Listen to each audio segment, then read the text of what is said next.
வணக்கம். இலங்கை செய்திகளுடன் நான் நிரோஷன். விரிவான செய்திகளுக்கு முன் தலைப்புச் செய்திகள்.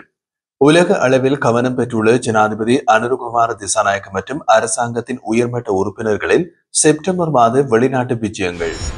இலங்கையில் உள்ள வர்த்தக மத்திய நிலையங்களை அரசாங்கம் தனியார் மயமாக்க முயற்சித்து அதற்கான அமைச்சரவை பத்திரம் தயாரிப்பு.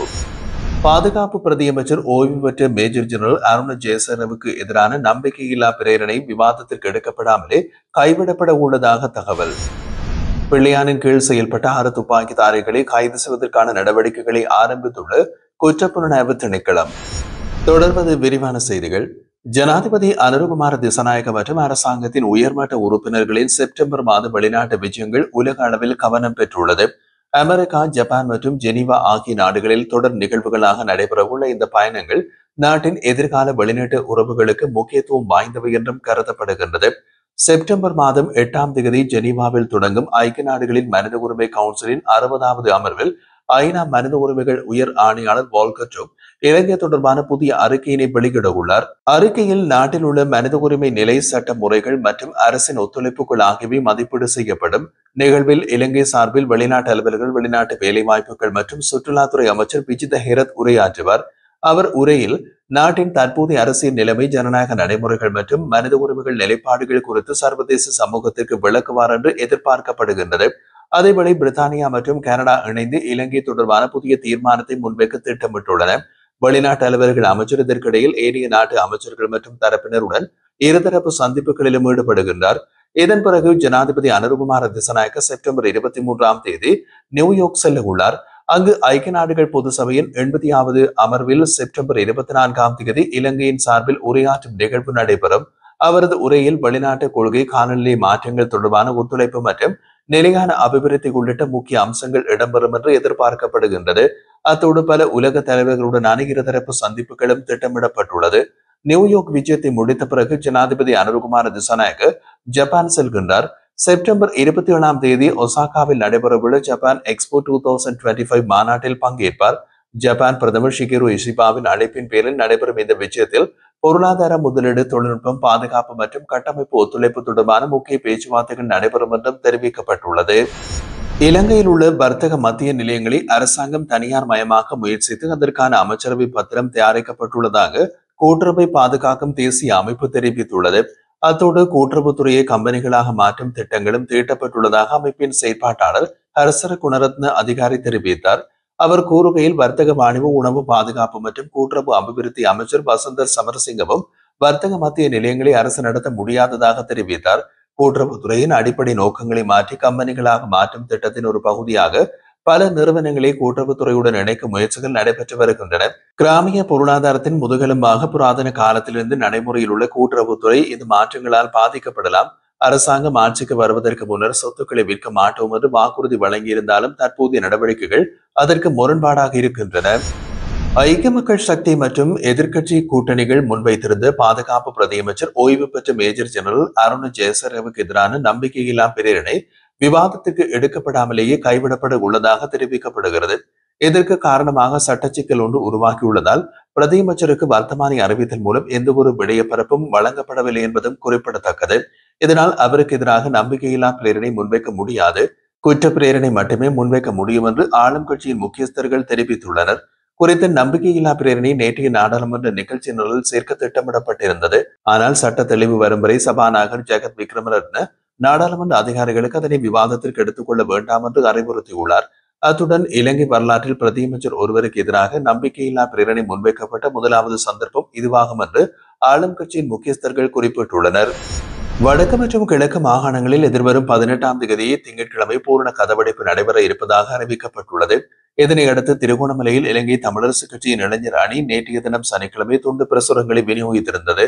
குறித்த பிரசுரத்தில் வடக்கு மற்றும் கிழக்கு மக்களுக்கு எதிரான தொடர்ச்சியான ராணுவ பிரசன்னத்திற்கும் அதனால் ஏற்படும் பாதிப்புகளுக்கு எதிர்ப்பு தெரிவித்தும் பூரண கதவடைப்பு முன்னெடுக்கப்பட இருப்பதாக குறிப்பிடப்பட்டுள்ளது.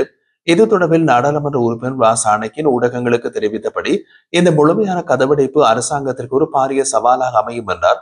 அவர் மேலும் கூறுகையில், இலங்கை தமிழரசு கட்சியில் அழைப்பு விடுக்கப்பட்ட முழுமையான கதவடைப்பு போராட்டம் அரசாங்கத்திற்கு பெரும் சவாலாகும். பதவியேற்று 1 வருட காலத்திற்குள் இவ்வாறான போராட்டம் முன்னெடுப்பது அரசாங்கத்திற்கு அழுத்தத்தை ஏற்படுத்தும். கதவடைப்பு போராட்டத்திற்கு சிலர் தங்கள் கட்சி கொள்கைகளுக்கு ஏற்ப ஆதரவு வழங்கியிருப்பினும் சிலர் ஆதரவு வழங்க மறுத்துள்ளனர். லஞ்ச ஒழிப்பு ஆணையத்தின் பல விசாரணை குழுக்கள் நாடாளுமன்றத்திற்கு வருகை தந்து கடந்த காலங்களில் ஊழல் குற்றச்சாட்டுகளுக்குள்ளான 20க்கும் மேற்பட்ட முன்னாள் எம்பிக்கள் மற்றும் அமைச்சர்கள் பெற்ற கொடுப்பனவுகள் மற்றும் சலுகைகள் தொடர்பாக விசாரணைகள் நடத்தி வருவதாக தெரிவிக்கப்படுகிறது. லஞ்ச ஒழிப்பு ஆணைய விசாரணை குழுக்கள் இந்த தகவல்களை பெற நாடாளுமன்ற பதிவு அலுவலகம் மற்றும் நாடாளுமன்ற சேவைகள் பணியகத்தின் உதவியையும் நாடியுள்ளன. மேலும் இந்த விசாரணையின் நோக்கம் முன்னாள் எம்பிக்கள் மற்றும் அமைச்சர்கள் வசம் உள்ள சொத்துக்களை சரிபார்ப்பதாகும் என்றும் தெரிவிக்கப்பட்டுள்ளது. நாடாளுமன்ற கூட்டத்தொடர் இல்லாத நாட்களில் லஞ்ச ஒழிப்பு ஆணைய விசாரணை குழுக்கள் தகவல்களை சேகரிக்கின்றன. சிவனேசத்துறை சந்திரகாந்தன் எனப்படும் பிள்ளையானின் கீழ் செயல்பட்டு 6 துப்பாக்கிதாரர்களை கைது செய்வதற்கான நடவடிக்கைகள் குற்றப்புலனாய்வு திணைக்களம் ஆரம்பித்துள்ளது. பிள்ளையான் மற்றும் கிழக்கு மாகாண சபையின் முன்னாள் உறுப்பினர் இனிய பாரதி ஆகியோரிடம் நடத்தப்பட்ட நீண்ட நேர விசாரணைகளின் போது இந்த குழுவின் செயற்பாடுகள் குறித்து தகவல்கள் வெளியிடப்பட்டதாகவும் தெரிவிக்கப்படுகின்றது. இருவரும் கிழக்கு மாகாணத்தில் இடம்பெற்ற கடத்தல்கள், காணாமல் போதல்கள் மற்றும் துப்பாக்கி சூடு சம்பவங்களில் தொடர்புடையவர்கள் என்று குற்றச்சாட்டுகள் சுமத்தப்பட்டுள்ளன. இவர்களிடமிருந்து கிடைத்த தகவல்களின் அடிப்படையில் துப்பாக்கி சூட்டில் ஈடுபட்டதாக சந்தேகிக்கப்படும் 2 நபர்கள் கடந்த வாரம் மட்டக்களப்பிலும் கொழும்பின் கெசல்வத்தையிலும் வைத்து கைது செய்யப்பட்டனர். மேலும் 2007-2008 ஆண்டு காலப்பகுதியில் பிள்ளையானின் தலைமையிலான ஆயுதக்குழு மட்டக்களப்பு மாவட்டத்திலும் கிழக்கு மாகாணத்திலும் அரசியல்வாதிகள், அரசு அதிகாரிகள் மற்றும் பொதுமக்களை குறிவைத்து பல கொலைகள், கடத்தல்கள், காணாமல் போதல்கள் உள்ளிட்ட சம்பவங்களில் ஈடுபட்டது என்று சிஐடி வட்டார தகவல்கள் தெரிவிக்கின்றன. மன்னார் காற்றாலை மின்சார திட்டத்திற்காக அதானி குழுமம் செலுத்திய திரும்ப பெறக்கூடிய வைப்பு தொகை மட்டுமே அரசாங்கம் திருப்பி செலுத்த இருப்பதாக எரிசக்தி அமைச்சர் குமார ஜெயக்கொடி தெரிவித்தார்.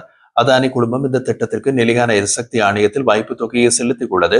அரசாங்கத்திடமிருந்து ஆரம்ப செலவுகளை கோரியதா என்ற கேள்விக்கு பதிலளிக்கும் போது அமைச்சர் இதனை உறுதிப்படுத்தியுள்ளார்.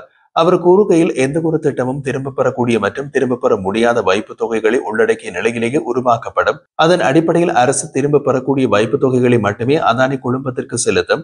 மேலும் திரும்ப பெறக்கூடிய வைப்பு தொகையின் அளவை தீர்மானிக்க நிலையான எரிசக்தி ஆணையத்திற்கு அறிவுறுத்தல் விடுக்கப்பட்டுள்ளதாக அமைச்சர் குறிப்பிட்டார். சுங்கத்துறை வரலாற்றில் ஒரே மாதத்தில் பதிவான அதிகபட்ச வருவாய் கடந்த மாதம் கிடைத்ததாக சுங்க பணிப்பாளர் நாயகம் சுனில் நாலிஸ் தெரிவித்துள்ளார். இலங்கை சுங்கத்தால் இறக்குமதியாளர்கள் மற்றும் ஏற்றுமதியாளர்களுக்காக உருவாக்கப்பட்ட சுங்கப்பதிவு அறிவிப்பு முறையின் தொடக்க விழாவில் உரையாற்றிய போது அவர் இந்த விடயத்தினை குறிப்பிட்டுள்ளார். சுங்க பணிப்பாளர் நாயகத்தின் கூறுகையில் கடந்த மாதம் சுங்க வருவாய் 235 பில்லியனாக இருந்தது. இது இலங்கை வரலாற்றில் ஒரே மாதத்தில் பதிவான மிக உயர்ந்த வருவாயாகும். அவர் மேலும் குறிப்பிடுகையில் 2023 ஆண்டில் ஒரு மாத வருவாய் 100 பில்லியனாக இருந்தது. இன்று நாம் 235 பில்லியனை தாண்டிய வருவாய் நிலையை அடைந்துள்ளோம் என்று குறிப்பிட்டிருந்தார். 2025 ஆண்டின் ஜனவரி மாதம் 1ஆம் தேதியிலிருந்து ஆகஸ்ட் மாதம் 13ஆம் தேதி வரையிலான காலப்பகுதிக்குள் 14,67,694 சுற்றுலா பயணிகள் நாட்டுக்கு வருகை தந்துள்ளதாக இலங்கை சுற்றுலா அபிவிருத்தி அதிகார சபை தெரிவிக்கின்றது. இந்த நிலையில் இந்த ஆண்டின் ஆகஸ்ட் மாதத்தின் முதல் 13 நாட்களில் 99,406 சுற்றுலா பயணிகள் வருகை தந்துள்ளனர். இந்த 13 நாட்களில் அதிகளவான சுற்றுலா பயணிகள் இந்தியாவிலிருந்து வருகை தந்துள்ள நிலையில் அவர்களின் மொத்த எண்ணிக்கை 19,572 ஆகும். மேலும் ஐக்கிய ராஜ்யத்திலிருந்து 10,970 சுற்றுலா பயணிகளும், இத்தாலியிலிருந்து 7,641 சுற்றுலா பயணிகளும், பிரான்சிலிருந்து 6,870 சுற்றுலா பயணிகளும், சீனாவிலிருந்து 6,762 சுற்றுலா பயணிகளும், ஜெர்மனியிலிருந்து 5,877 சுற்றுலா பயணிகளும் இலங்கைக்கு வருகை தந்துள்ளதாக சுற்றுலா அபிவிருத்தி அதிகார சபை தெரிவிக்கின்றது.